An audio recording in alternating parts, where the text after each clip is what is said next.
Our power. People power. Our power. People power. Everywhere. NUP. Thank you very much, ladies and gentlemen. We're in Canada. Chagulanyi Center Modo Bobi Wine. Please take your seats. Thank you. Thank you. I appreciate. Very excited to be here. All the leaders, the protocol, pardon me if I mix it up, but I recognize the presence of the Canada chapter, council member, Comrade Nakato Brenda, the Canada chapter leader, Comrade Doreen Kajumba, our spokesperson Ronald Magala, our senior advisors Mama Joyce Mugisa and Cassiano Ejidra. I want to recognize our chief mobilizer, my crazy friend Remy Ntambi. I want to salute all the chapter leaders, Juko Al-Hassan from Toronto. I salute you, the leader of the Ottawa chapter, Mbogo Michael, leader of Western chapter, Chabagu Charles Omulangira, from Quebec chapter, Mr. Kawogo Norman. I like the name, Kawogo. Segeza Kasente. Yeah, from the Windsor chapter, Hayden Nansamba Wengabi. From the Niagara chapter, Luja Samuel Oyavera Kojawange. From Cornwall chapter, Mugisha Abe, and all other leaders. I want to recognize my friends, my brother from Kamocha, Alan Luanga. I want to recognize my good friend, the eloquent Fahad Amil Suboga. Very glad to have you here, Sebo. I want to recognize one of Uganda's biggest music talents, and I'm very honored to meet you here today, my brother Sekou Martin.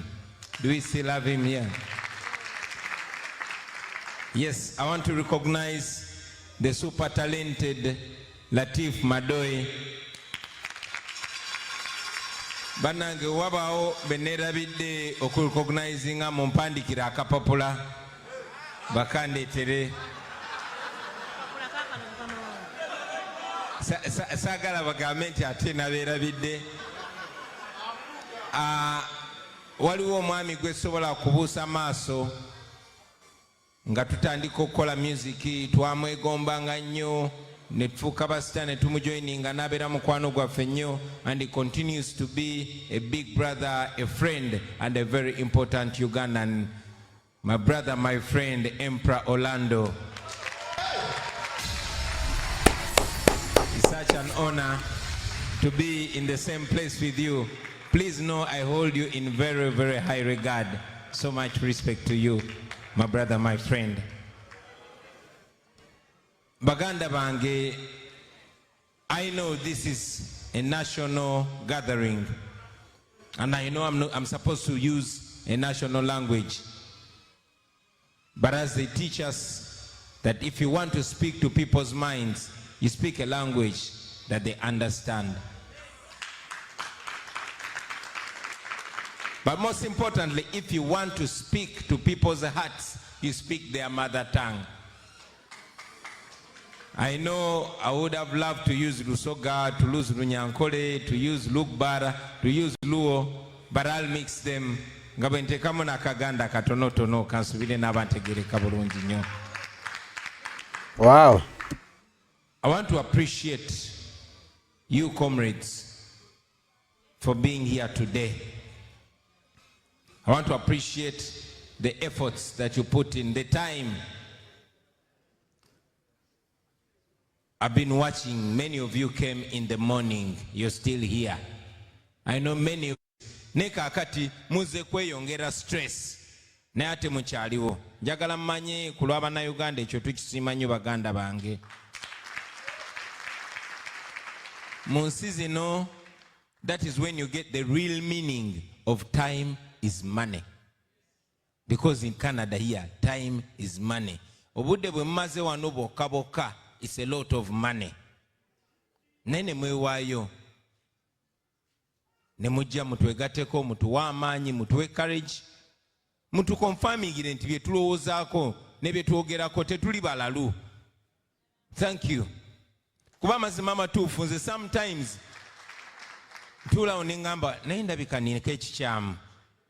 Ndabika ndi mulalu kuba bye nzikiririzaamu wadde ndaba bye bituufu n'olaba abantu nga mwe muli n'abasajja n'abakyala ba Katonda nga mwe muli abatusinga emyaka nga te bo batambula badde n'ogamba oba mbitegeera bubi. Ne bwe nzija n'ensanga nga mukuŋŋaanye okugabana message eveeka etanyuma, mwebale nnyo, mwebalire ddala. For the money that you spend, your hard-earned money, on something that is evidently so hard, but you furnish all our movements. You funded the 2021 election completely. You were disappointed because the election was stolen. Many of our people were killed. Many were put in prison. Many are still in prison. Bamachete n'abalala. Many politicians that you funded disappointed you and sold out. Many of the foot soldiers that you were funding, some of them you even sent them awards, they sold out to the regime. But you still believe in this cause and you still come back. Thank you very much.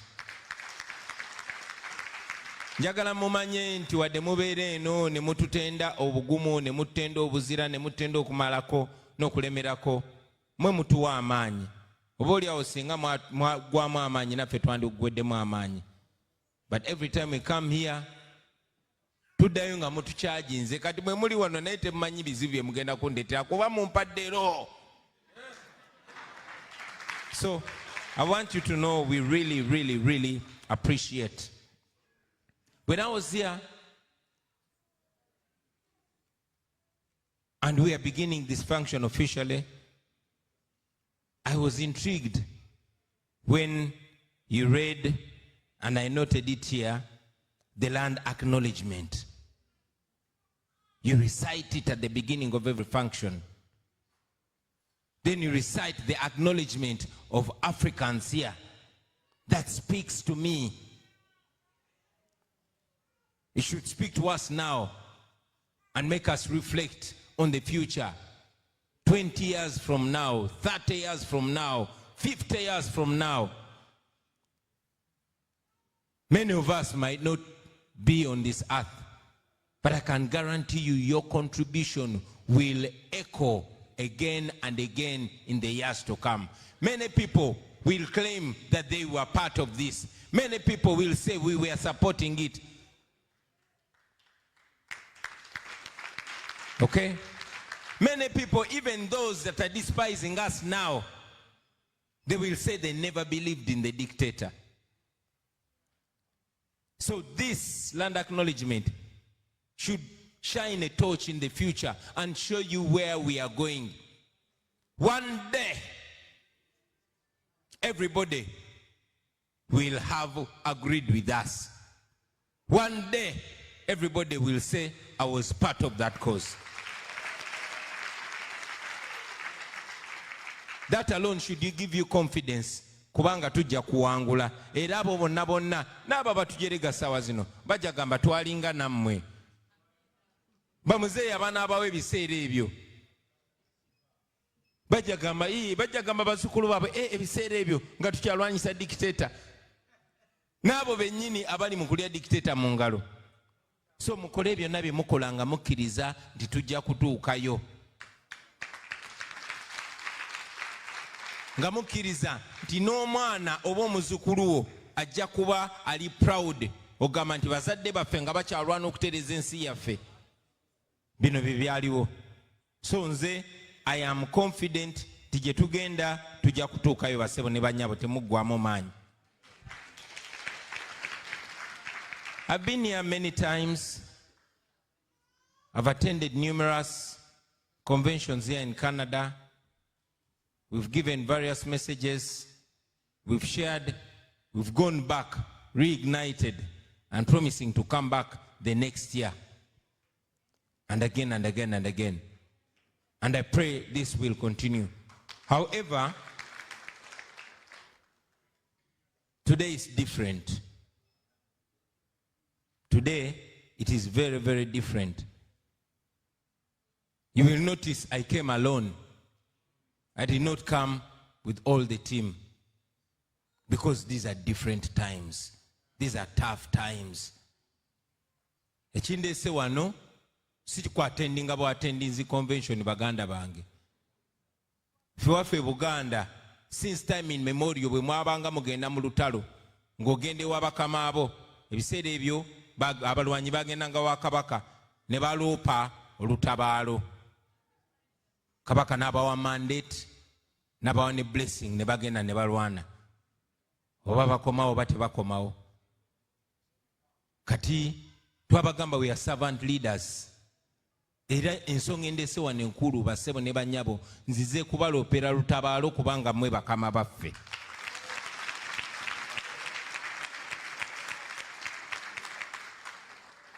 Nzize kubategeeza ng'akulembedde ttiimu egenda mu lutalo lwe tutamanyi ki kigenda kuvaayo naye nga tumanyi kye tukkiririzaamu kiri worth fighting for, kiri worth going to prison for, kiri worth dying for. Era kyenzo bagamba nzo bategeeza nti officially neesowolayo neneeyama okulembera ekibiina kya National Unity Platform ku lw'Abannayuganda bonna abanyigirizibwa okugenda mu lukontana olwa 2026 and here we are.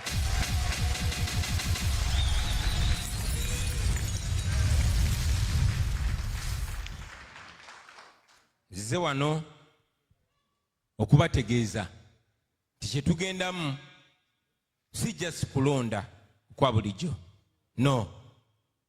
Okuva lwe twajja, ever since NUP and our generation rose to the occasion, ne tugamba kati ffe twagala byakujjako Museveni si byakumuvuganya mbu ate tubeere bu opposition, twagala byakumujjako ate nga bya ddala. You saw what the response has been. We are the only group that has been responded to as terrorists. So, for us, much as we are non-violent, the regime in Uganda is dealing with us like it's dealing with terrorists. For the regime in Uganda, this is not an election, it's not a campaign, it is a military operation. So we are going to war. We are facing an enemy armed to the teeth with bombs and guns and knives and missiles, but we are armed with only the truth and the Almighty God.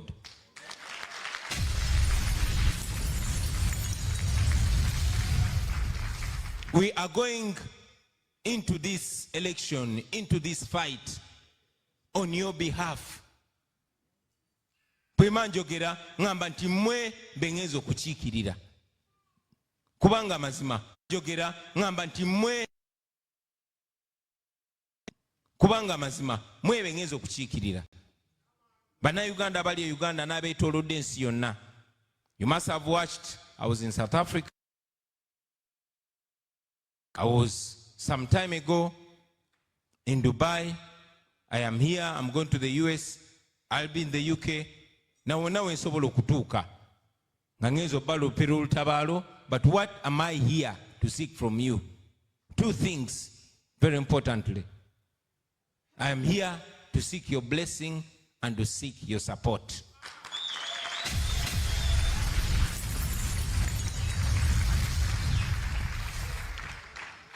We cannot claim that we've gone to represent you without your mandate. We cannot claim that we've gone to represent you without presenting what we are going to show the people. But most importantly, we cannot claim to represent you without your blessing. So ladies and gentlemen, I am here to pick your blessing and your mandate. How to gende to tukubagane n'omusajja ate tumuwangule nate.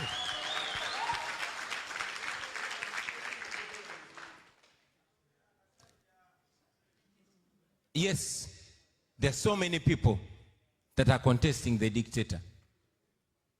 There are so many of us.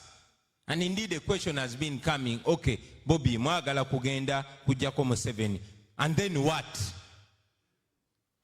And then what? Kubanga mutugamba, you want to remove a dictator. Is that all? That is not all, ladies and gentlemen. Bitwagala okukola byonna byonna. The impediment, the roadblock between us and our dream is that old man, namukadde oyo ali Uganda. Ekizibu ekiyimidde mu kkubo lyaffe. Naye ng'okugyawo namukadde, it is only the first step. We seek your blessing to do what? We seek your support to do what? We want to do it in your name, in your representation, but do what?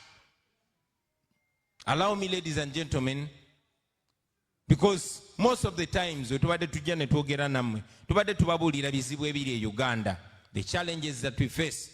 It is to the extent that some people branded us lamenters.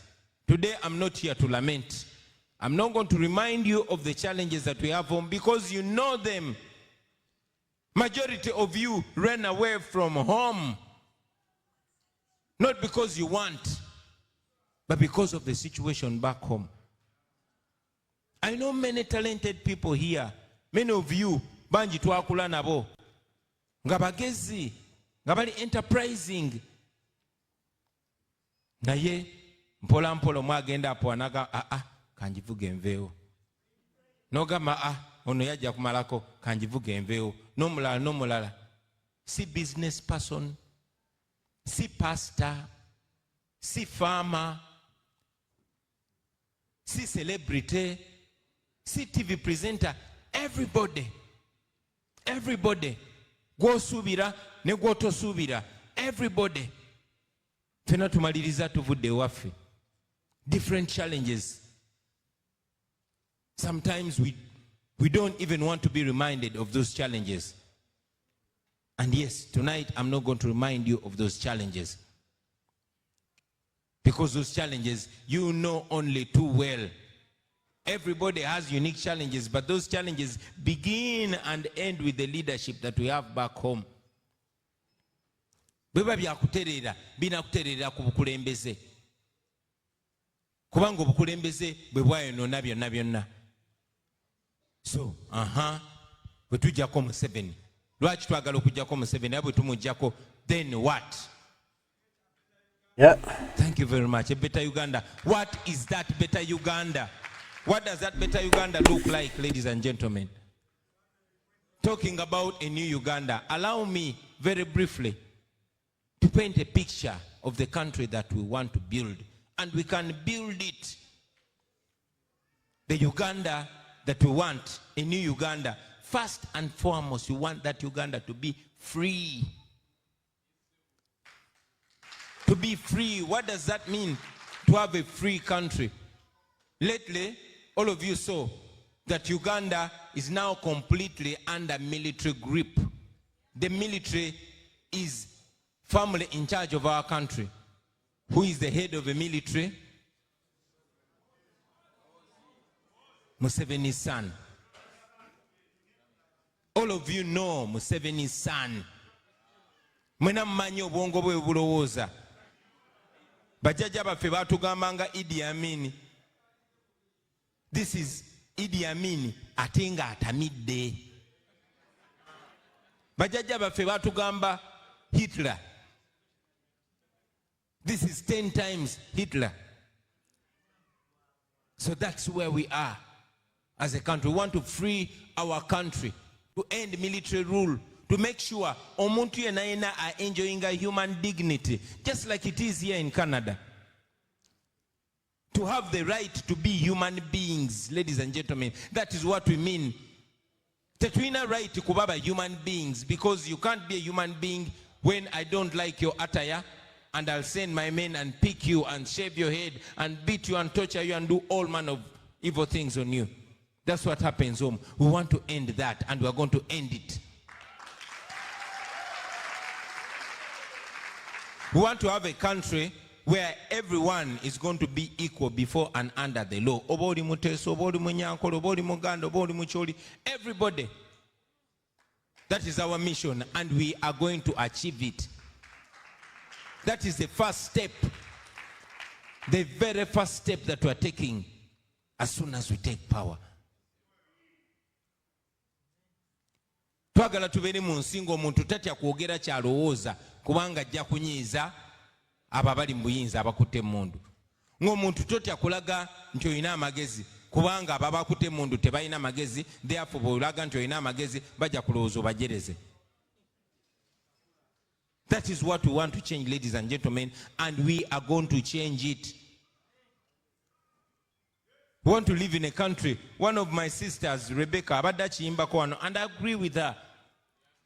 We must have a country that has constitutionalism. Lwaki tubeera n'amateeka nga netegagobererwa nga bagamba oke abantu balina obuyinza okulonda ne musimba layini omu abantu 15 ne bamulonda, omulala abantu 3 ne bamulonda ne balangirira ow'abasatu nti yawangudde. So we want to change that. We want to take power in the hands of the people and make leaders servants of the people. Ng'omukulembeze ayagala obuyinza alina okujja wano ne yeerereja n'abannyonnyola kyayagala obbakolera ne mugamba kale tukkiriza ne mulonda, bw'atakikola nga muvotinga out. Twagala bakulembeze babeere nga batya abantu, nga batya okunyiiza abantu nga tebasobola kukola bya kisiru. Nga namawanga nga Canada okulaakulana baganda bange. Si nti bano bajja Trudeau yani prime minister amwe, simumanyi namumanyi. Ensi zino okulaakulana tekitegeeza nti abakulembeze baazo balungi nnyo, nti oba bampisa nnyo. No. Ne kuba abantu baazo bali so empowered that you cannot bring them nonsense.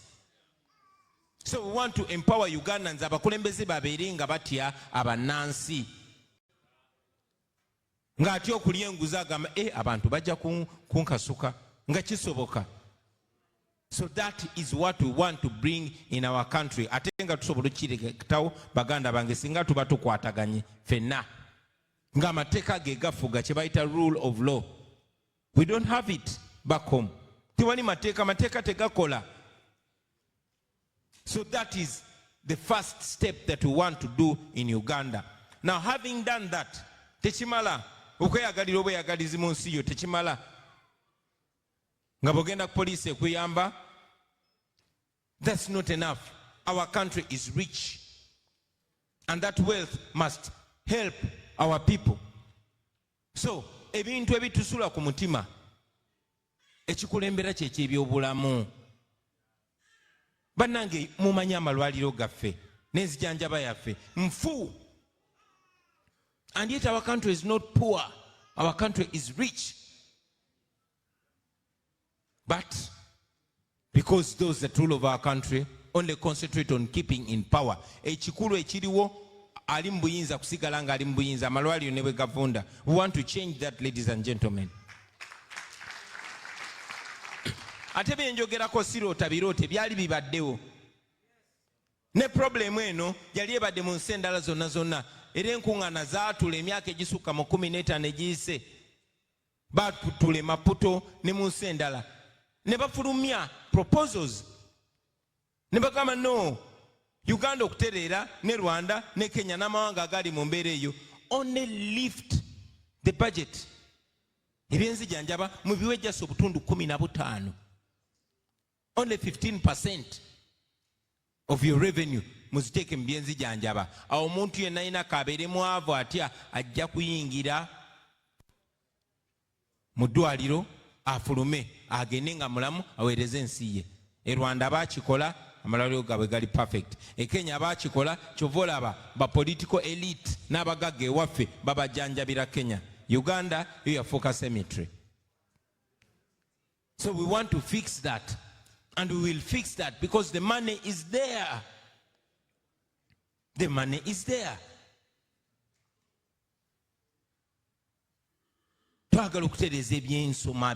Our education system is a fake. It is old school. It is colonial. No wonder abesobola bonna bonna tebasomeseza abaana waffe. We want to improve our education system. Number one, kuva ku primary. We've talked about the 4 A's: academics, athletics, arts, and agriculture. If we focus on those things, not only academics, we can revolutionize our population. Si buli omuntu asoma kubeera engineer oba doctor oba lawyer. We can train athletes right from school, and they will transform our economy. Athletics, and you know our bodies historically. Tuli talented. Kumirembe jamini twagenda kuzi finals ezenjawulo. Back then, fe twafulumyanga ba athletes abakabi, ba boxer abakabi, n'abawuzi abakabi. We don't have that anymore. Lwaki? Kuba munange Museveni abali close to him, bonna tebalina talent birevevu. So we want to fix that in our education system. Ate si ku level ya wansi. Zewe nasomera ku government sponsorship. Kuba nali mugezi. Nekati nebobera mugezi otyango kola arts. You cannot study on government sponsorship. What's the explanation? Twetaga kola sente, university etaga okufuna sente, therefore the student balina okusasula. You know how much money Akerede University collects from private students? Just 100 billion. 100 billion. Naye mumanyi sente meka Museveni zakozesa every day?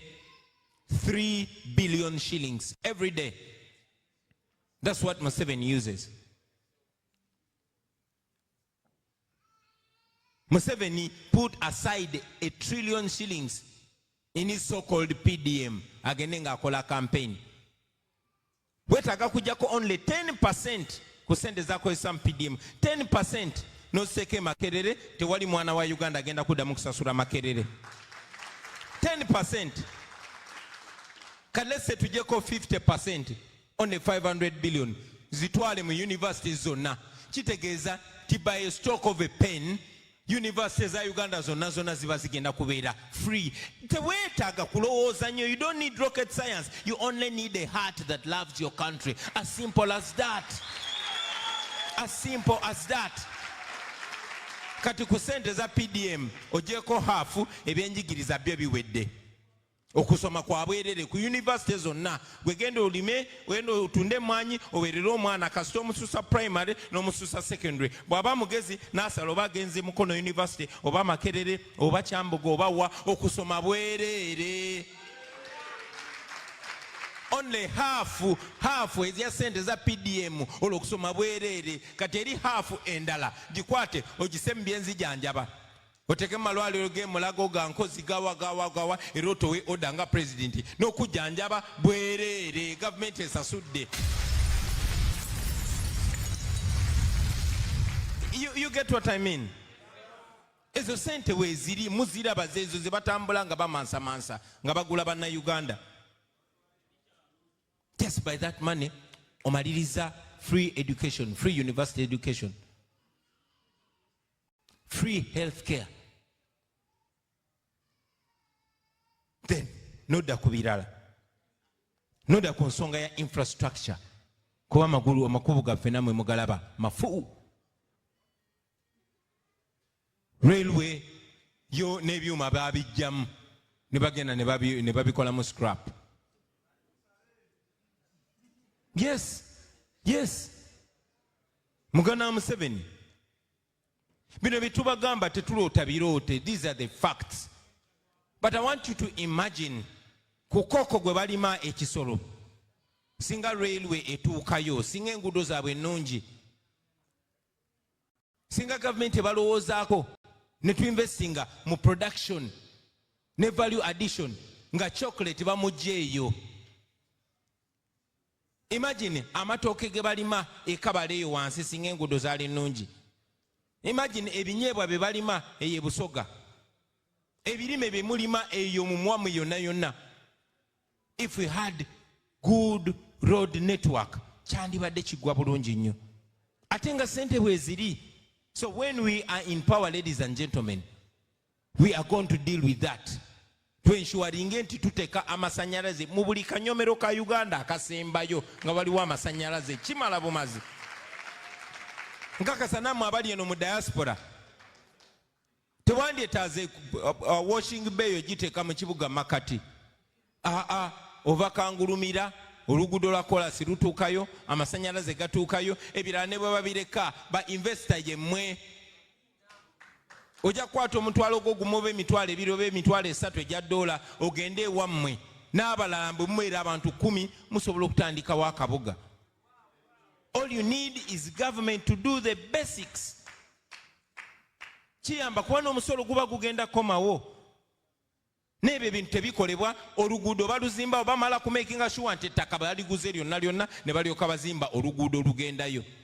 Newankubadde nga nte zokka ze zibeerayo ng'oluguudo balwanikako muwogo. Naye enguudo zaffe zisobola okutereera ate sente bwe ziri. Batubbako 10 trillion every year. Now imagine tusoloza trillion asatu mu musolo. Naye kimu kyakusatu, a third of that money is stolen by Museveni people. Kubanga IGG Mulyagonja yagamba buli wabanoonya ba corrupt officials, they trace them to the doorstep of the president. Kati imagine trillion 10 ze babba. Same. To put it in better context, billion erimu million meka 10. Kati trillion erimu billion meka 10. Kati babba billion omutwalo gumu. Ezo sente nyingi nnyo. Kati kambabulira ne kino, road network yaffe Uganda, enguudo zonna zonna ez'ettaka neza maramu neza kola zonna ngo zigasse ziri kilomita 360. Singa ezo sente okubajjeeko bano ababbi abazitwala, I can guarantee you nti mu myaka 3 enguudo zonna mu Uganda ziba zikoleddwa zonna kwezo sente. So it is not rocket science okutereza ezo enguudo zaffe. Nobeerawo noga awo bali Uganda eriterera bannange, Uganda esobola okuterera mu kaseera mpawo kaaga singa ekintu ekituufu kiba kikoleddwa.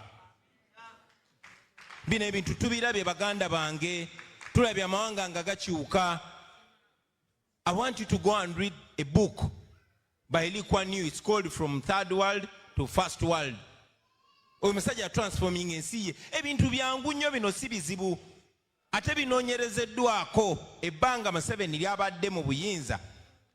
Abadde mwajja mu conference nga zino ne boogera oluzungu lungi, bakagezi munnyo ne bajja ne ba proposinga okukyusa Uganda, tulina kola kino ne kino ne kino ne kino ne kino, ne bakuba mu ngalo ne babasasula ne biggwa. Sente bwe zivaayo ng'agamba okola n'oluguudo. Lwaki sigulamu ekizimbe e Toronto? Nga bakola bwe batyo.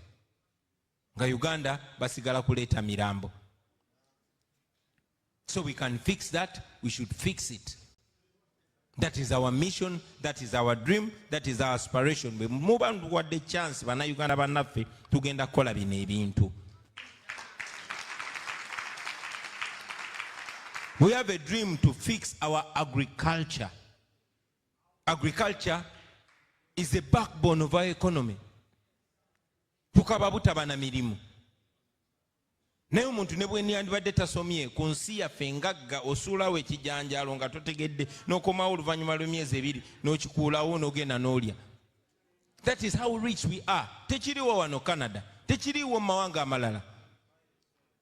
Era bakadde baffe baali bagagga nnyo nga wakyaliwo abakulembeze abaagalayagalamu ku nsi yaabwe. Abansingako ku myaka n'abenkana nange munajjukira nti twasomeranga ku mwanyi. Nga bazadde baffe okuvuga ku pikipiki oba emmotoka baziyita mwanyi z'abala. Ne kati olunaku lwa leero Bamakinga sure nti munansi wabadde ajja obugagga bonna bawambabo. Basooka busoga ebikajjo ne babitwala.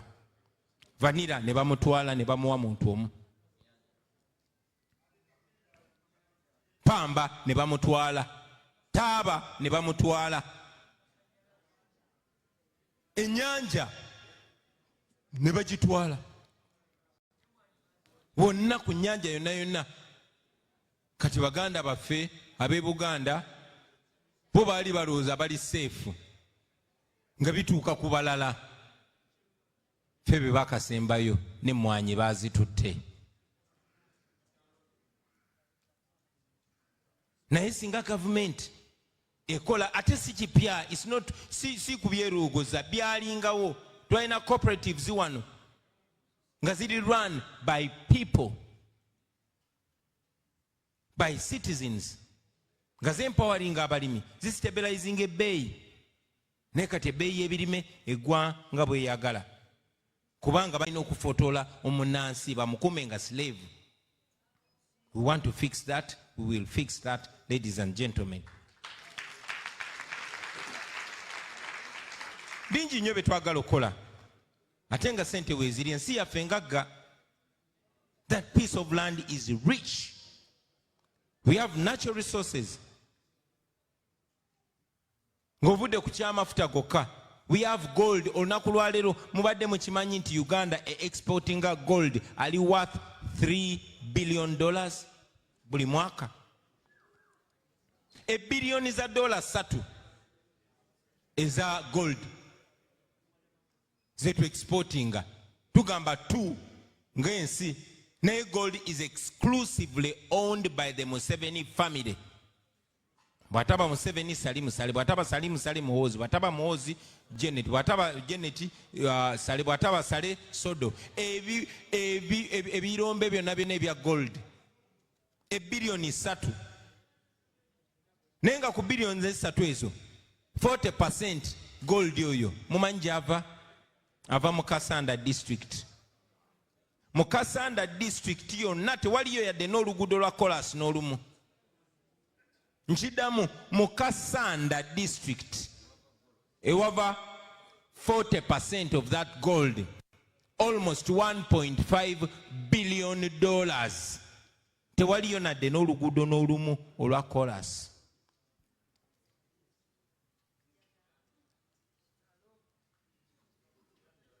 Obulwaliro bwayo omwana bwe yeekiika bw'ati mu lubuto gw'entaanayo balina ogisima.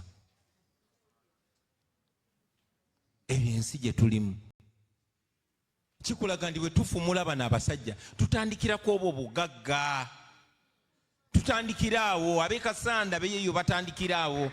Ate kino tikiri Kasanda yokka, kiri e Busia, kiri e Karamoja. Bannange baazudde the biggest gold deposit in the world. Eri mu nsi yammwe e Uganda. Ne Museveni yoba obugagga bwabulaba alowooza kufuna chemical weapons kulwanyisa bannansi.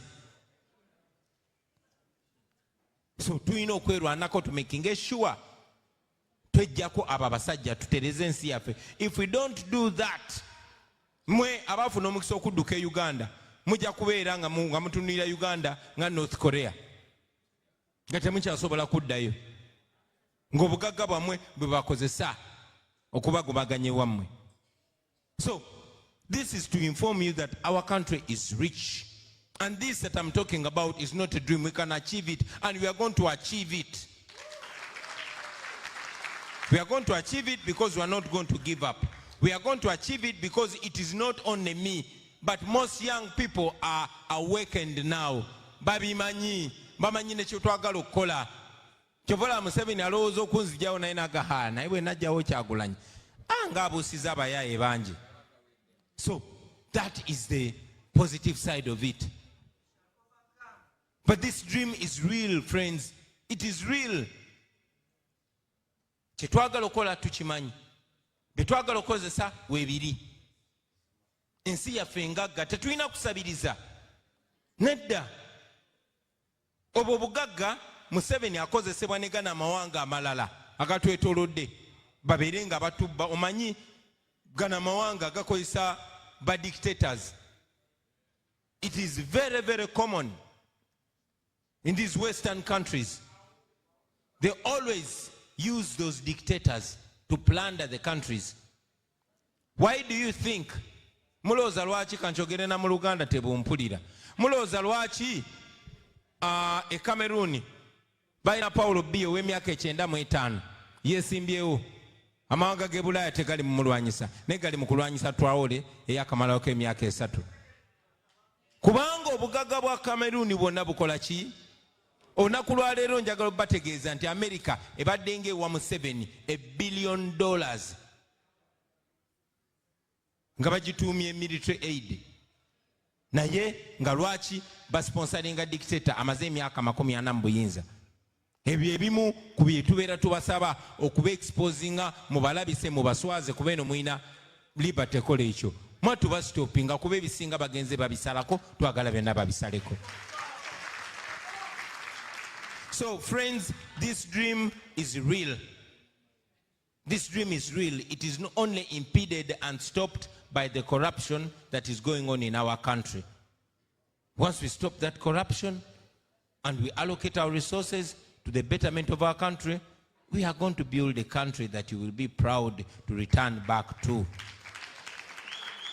Twagala nnyo baganda bange ne foreign policy ya Uganda eberenga eri pro-Ugandan. Embassy ya wano osobola okugendayo ng'oli mulwadde oba ng'olina obuzibu n'ofuna obuyambi. Embassy eya Uganda era zonna embassy za Uganda zaali reduced to playing politics. Kati just balinga ba agent baba dictator. Amawanga amalala omuna Kenya bwe yesange Buwalabu mwakawuli abana Kenya bameka be bajjamu amawoolo oba be bajjamu ensigo. Mwakawuli abanyarwanda bameka be bajjamu ensigo oba abatanzania bameka be bajjamu ensigo mu nsi z'Abawalabu. Mwakawuli abakadama bameka aba Nigeria abatulugunyizibwa. Kubanga ensi zaabwe zifolowinga abantu baabwe. Kubanga munnansi obeera kya muwendo. Ewaffe bw'ova Uganda baba bakuwonye. Naye ate bakugoberera ne gy'ogenze kati baagala bajjako n'omusolo. Era nammwe muterwaneko, I tell you, nammwe bajja tandika obbagerekerwa emisolo ate bajje bajjeko. So twetaaga okubeera nga tuli bannayuganda nga wonna w'oli, oba oli Brazil, oba oli Canada, ng'ensi yo ekulowoozaako. Gavumenti yo bw'eba ekufaako, n'amawanga gy'oli gajja kuwa ekitiibwa, tegajja kunyooma, tegajja kutulugunya. Kuba gamanyi oli followed up, nammwe muli bamulekwa. Munnayuganda yonna gy'oli, you are on your own. That should not be the way. You belong to a country to which you pay taxes, or at least your family pays taxes. Therefore, that country owes you protection. That is exactly what we are going to do when we are in power. So, twagala ebintu bikyusiza ddala baganda bange, twagala okutereza ensi yaffe n'ekifaananyi kikyuke. N'ebyo byonna bye njogera era mazima bikyafaanana ng'ebirooto, naye tubituukako bitya? Where is the pathway to that area? Pathway zaali bbiri era zibeera bbiri always. Tuyinza okusalawo ne tugamba kati tukwate emmundu tugende tubakube. Tukisobola okukwata emmundu ne tugenda ne tubakuba. Tetusobola? Tuli bato, tuli bangi, tuli banyiivu, tuli baavu. We have nothing to lose. Byo biridde embuto zibiri mu mannyo. So if we chose violence, we can open war on them and kill the hell out of them.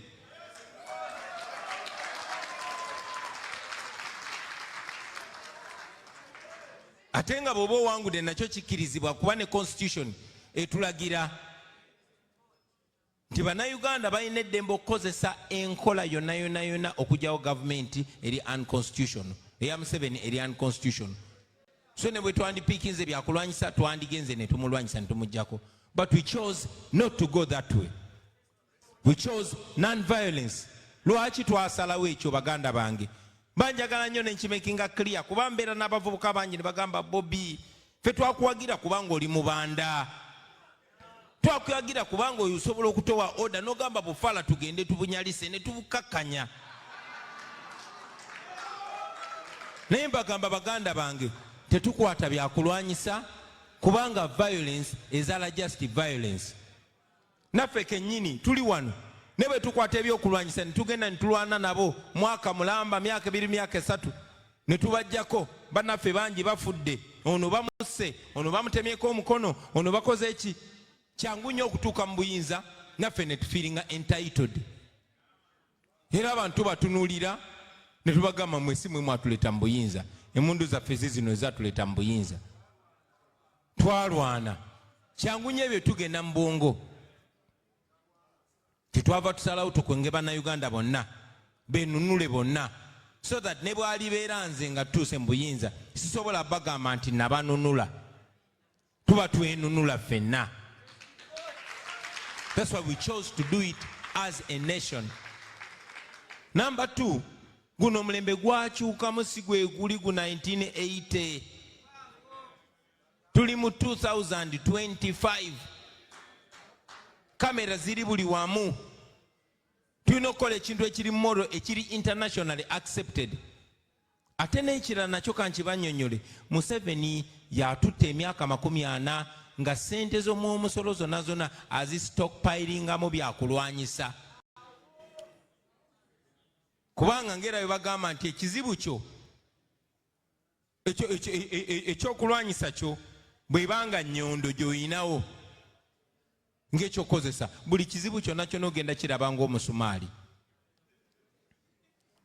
So kati Museveni kubanga amaze emyaka 4 ng'apayiringa byakulwanyisa buli kizibu kyonna solution agiraba nga military operation. Era bakadde banne abasooka okumutoba bangi nnyo bamuyekera buyekezi. Nakonsentratingamu eyo layini kyova olaba yabawangula. Kati Katonda n'agenda n'alinnyaffe ku mitwe. Ne tujja nga tetumanyi sitayiro ze n'omulundi n'ogumu naye nga naye ezaffe tazimanyi. Ne tumuyita watasobola. Ne tugamba okay, mwagenda ne mulwana mwalwanirira ddembe mwalwanirira democracy ka democracy yono democracy asinga okubulira abantu ebituufu, abantu ke basinga okuwagira yawangula okay, 80% bali myaka gyaffe n'okukka wansi, 80% baavu. Omaze emyaka 4 mu bukulembeze, kati tugende wali. Ne tumutwala watasobola. Yensonga lwaki Museveni tasobola ajja n'agamba Kyagulanyi byayogera alimba. Agamba abo bainsitinga violence, abo baagala kulwana. Batukutte batusibye naye tebatusalirangako omusango gwonna kuba tegusobola tusinga. Kuba byetukola byonna biri mu mateeka.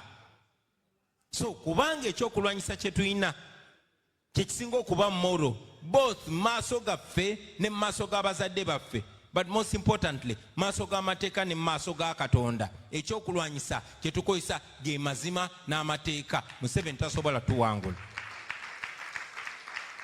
Kyova olaba twasalawo tumutwale tukozese democracy, tukozese amateeka, tukozese abantu kuba amanyi gaffe gali mu bantu.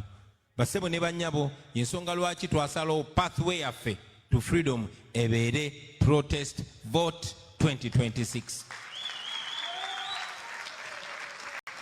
Ne kino nja kinnyonnyola nti bangi nnyo baali bagamba naye twawangula 2021 kati lwaki tudda mu kalulu. Era nabaddamu ne mbagamba nze nga boxer manyi nti ne bwogenda n'olwana ng'olwanye na mutabani wa reefu n'omukuba n'agwa naye ne basaliriza ne bawanikamu awangudde n'abeera n'omusipi omwaka mulamba. Next year bwaba waliyo championship fight najja nga neyewaana n'omusipi ng'oli wali gwomanyi wamukuba era osobola omukuba. Ali mu ringi agamba ani ansobola nze nnyina omusipi. Abaffe eyamukuba champion omutuufu mba mu amagezi ki abiveeko amuleka aliye walkover. okola ki odda mu miguu ate n'omukuba bubi nnyo.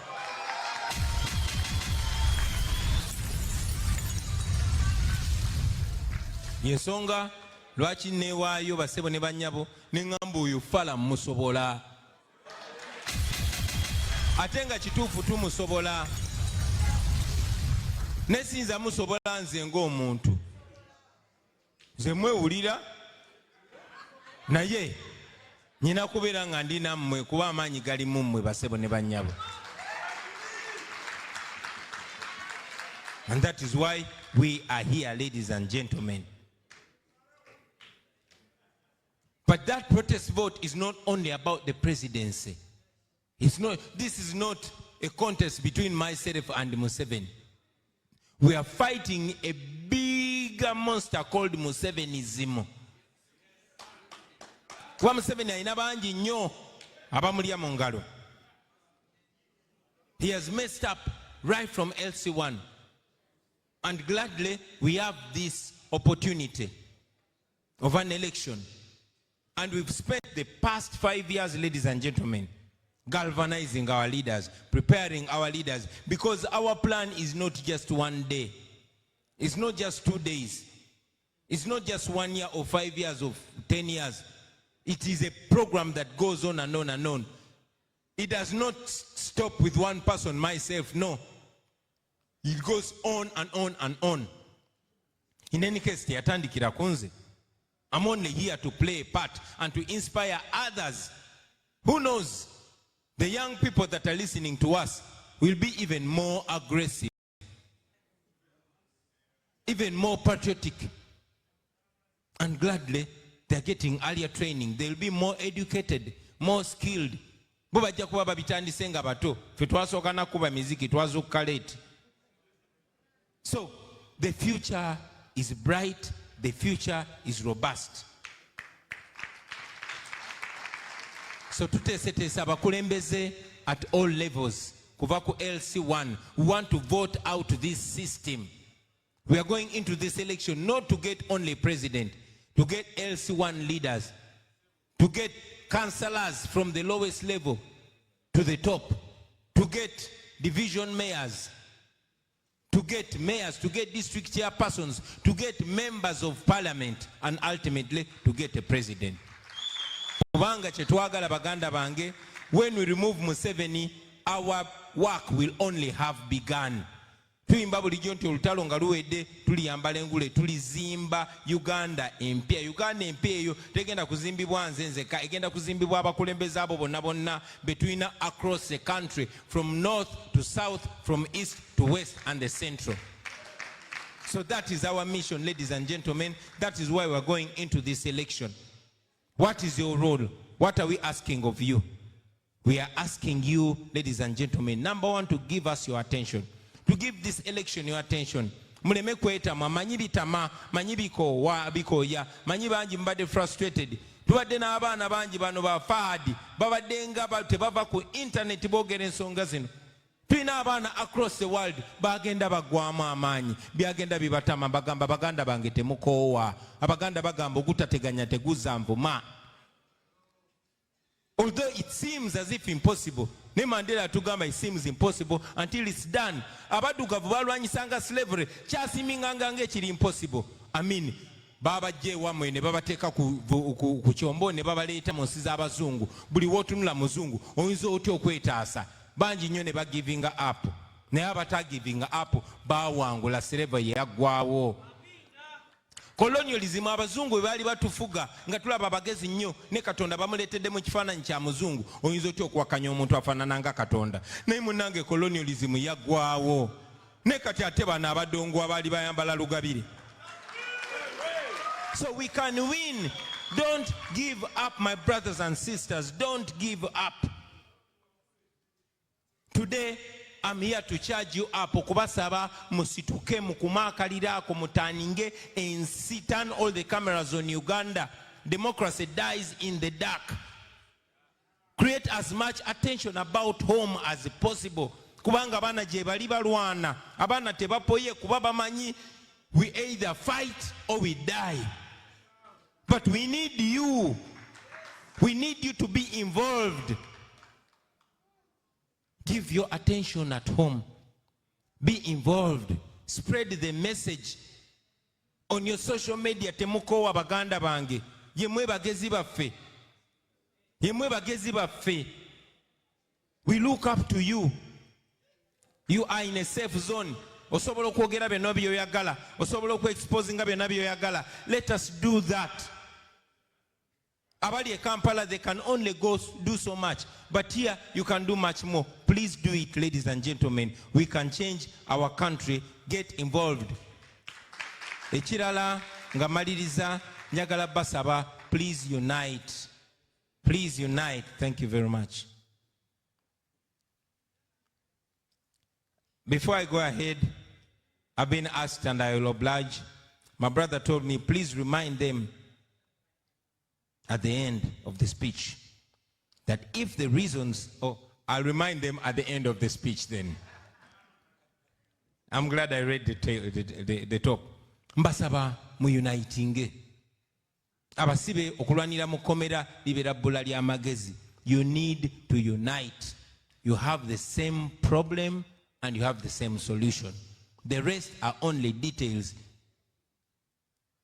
The challenges you face here, the way all of us from home, obozoli professor, obozoli wa boda bwe mutuuka wano ensi esooka mwenna ne ba shrinking ne bateeka ku level. Ekyo njagala kibajjukize baganda bange ti tuyina ffenna okwegatta kuba buli omu alina role, buli omu alina purpose, ate buli omu alina importance. Please unite. Don't be divided along tribal lines, along religious lines, along class lines. Unite. There's going to be so much effort to disunite you, including the regime investing in that disunity.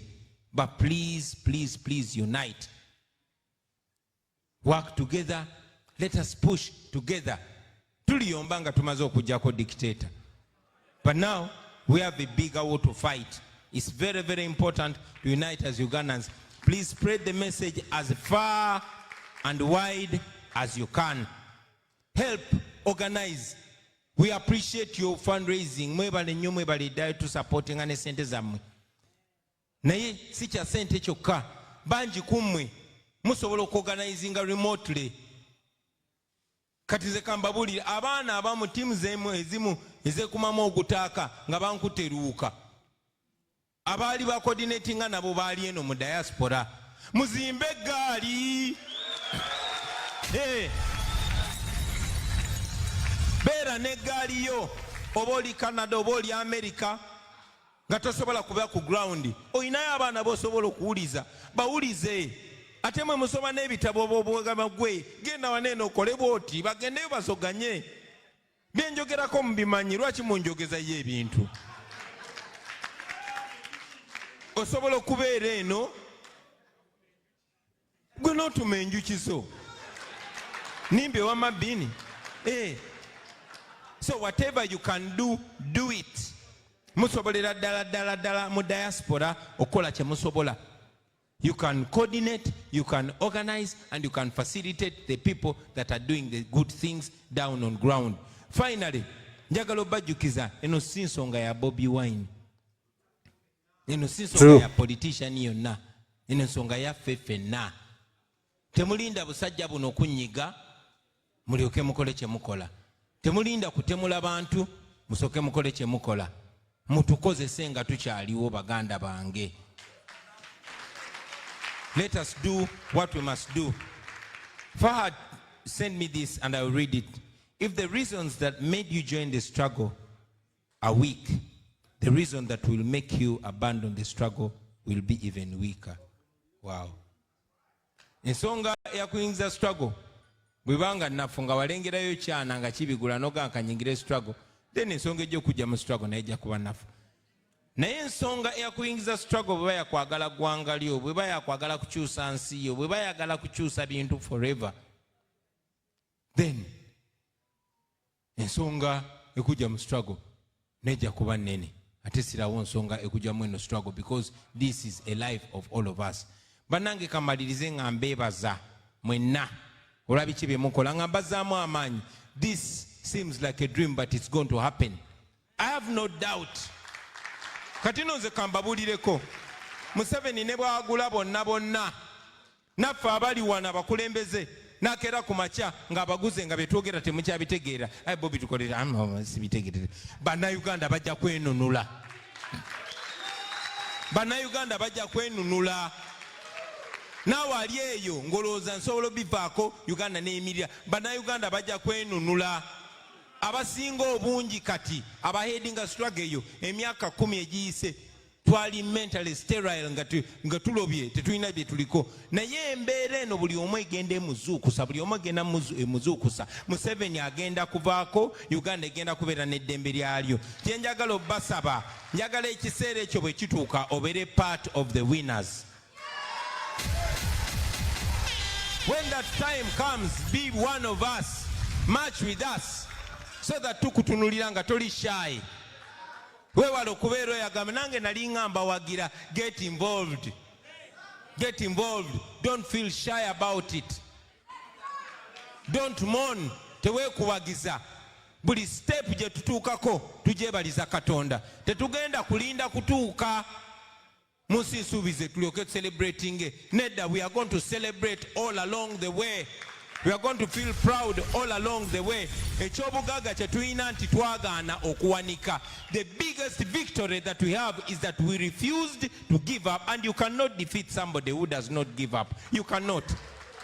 So what we have to do is to keep putting one foot in front of the other as we move forward with conviction, with hope, with confidence, never giving up, knowing that everything is on our side, but most importantly, God is on our side.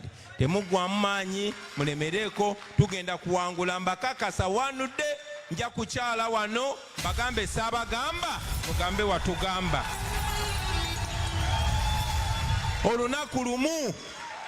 Olunaku lumu lujja kubeera bwe ruti, mujja kubanga abaloota, mujja gula zi ticket, ennyonyi zijja kujjula nga zigenda waka, mujja kujja mudde waka muyimbesinge waka, enguudo zijja kujjula nga ffenna tutendereza Katonda. Tujja kuyimba ennyimba ez'essuubi, tujja kuyimba ennyimba ez'okujaguza, kubanga tujja kuba twenunudde ate nga tugenda kwenunula. Temuggwamu maanyi, temulekerawo. Mukama Katonda abankuumire, abongere essuubi, abagumye, abawe okwekiririzaamu, atuwe amagezi, atuwe obugumu, anafuye omulabe. Mwebale nnyo, mwebale ddala kumpuliriza. Assalamu alaikum wa rahmatullahi wa barakatuh. Wow, wa alaikum salamu wa rahmatullahi wa barakatuh. Canada muro abigamba tuyanziza nnyo baganda baffe abe Canada okubanga ensonga muzitembese bulungi n'omukulembeze ebigamba byogedde bulungi nti be part of us, be inclusive. Tobeereyo nga gobyogereyo nange nali mbawagira nange naliko nenga weekwese sawa zina tukwetaaga kati singa kwetaaga kati simukale akaseera ak'oluvannyuma kati be with us. Tuberenga mukasala tukwekengera nti atono ono kozi naffe yaliko naffe nali mbawagirireyo nno.